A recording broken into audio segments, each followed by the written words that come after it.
The Golden Goose, a Brothers Grimm fairy tale. Simpleton was the youngest of 3 brothers. Each brother chopped wood for a living. One day, the oldest brother went off to the forest where he met a dwarf. "Please," said the dwarf, looking hungrily at the oldest brother's basket, "won't you share your lunch with me?" "Why should I?" snapped the oldest brother. The next day the middle brother ventured to the forest to chop wood, and he met the same dwarf. "Surely you'll share your lunch with me," said the dwarf. The next day the middle brother met the same dwarf. "Get your own," growled the middle brother, "and don't call me." "Surely." On the 3rd day the youngest brother went off into the forest to chop wood. Like his 2 older brothers, he met the same dwarf. "I don't suppose you'd share your lunch with me," sighed the dwarf, casting his head down. "Why not?" says Simpleton. "I'd like the company." And so the 2 of them ate happily together. "I am going to tell you a secret," whispered the dwarf. "There's an oak tree by the river near a very large rock. Chop it down, and you will find among the roots something very fine." Simpleton thanked the dwarf. He chopped down the tree, looked among the roots, and something bright sparkled in the sunlight. It was a goose with feathers made of pure gold. Delighted, Simpleton scooped up the goose. That night he stayed at a nearby inn, paying for his room with one of the feathers. But it's not every day that someone steps into their inn and pays for a room with a feather made of pure gold. Poking their heads out from the hallway, each of the innkeeper's 3 daughters hatched a plan to steal the goose. When Simpleton was sound asleep, the innkeeper's eldest daughter tiptoed into his room. She reached to grab the sleeping goose with the golden feathers. But the moment her hand touched the goose, it stuck.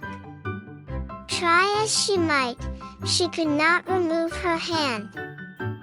"I may as well fall asleep," she thought.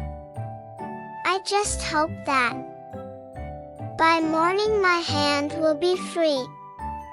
Then I'll go back to my room before anyone finds out I even came in here." Later that same night, the innkeeper's middle daughter slowly opened the door. She, too, tiptoed into the room with the intention of stealing the golden goose. But much to her surprise, snoring in the corner was her big sister. She tapped her big sister on the shoulder to wake her up. Alas! The moment she touched her sister's arm, she, too, was stuck. I'm sure you wouldn't be surprised to hear that before long that very night, the innkeeper's youngest daughter also tiptoed into the room. She saw both of her older sisters snoring in the corner, tapped the arm of her middle sister, and instantly her fingers were also stuck. The next morning they all awakened. Instantly her fingers were also stuck. Simpleton yawned and said, "Now that was a good night's sleep. It's time to move on." He took the golden goose and left the inn, not paying any attention to the 3 sisters who were stuck, tumbling after him, left and right, wherever his legs took him. A farmer hoeing his field saw this strange sight. He said, "I've never seen a golden goose before, but if those girls are going to get a piece of it, there's no reason I shouldn't either." He grabbed the youngest daughter by the hand, whereupon his hand instantly became stuck to her hand, and he had to stagger along behind them. Then a miller got attached to the farmer. The 5 of them approached 2 woodcutters coming out of the woods. The farmer, the miller, and the 3 sisters called to the woodcutters to help set them loose. But the woodcutters thought they were being motioned to stay away from the golden goose. Of course, that they would not do. As soon as they touched the miller, they got stuck, too. Now there were 7 of them stuck, trailing Simpleton and his goose. As soon as they touched the miller, they got stuck, too.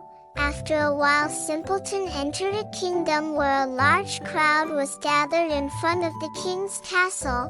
"What's going on?" said Simpleton to someone standing there. "They're all trying to make the princess laugh," he said. "She hasn't laughed in years, and the king says the first worthy fellow who can make her laugh will marry her." "Honestly, Father," Simpleton heard the voice of a princess coming from the balcony, "if there's something that's not funny, it's a bunch of overprivileged young men competing to get something for nothing but pumpkin." Simpleton heard the king plead, "Won't you give the next suitor a teeny weensy chance?" Number 437. "Step up," the princess threw her arms in despair and whirled around. As she did, she saw Simpleton with 7 people tripping behind him, all attached to one another. It was hilarious. She laughed and laughed. The king, however, was none too pleased that Simpleton, a woodcutter of all things, should marry into the royal family. "I said a worthy young man," frowned the king, crossing his arms. "A nobleman from a good family, not a woodcutter," Simpleton shrugged. "Whether or not I marry the princess," he said, "with just a few of these golden feathers, we can all eat like royalty. Come one and all." He came to a stop, and at that very moment all 7 followers, who had been tugging and pulling with all their might to break free, suddenly came loose. Springing backward, they collapsed into a heaping pile of arms, legs, and spinning hats. The princess roared with laughter once more. "Oh, father," she said, gasping for air from laughter, "he will always keep me laughing.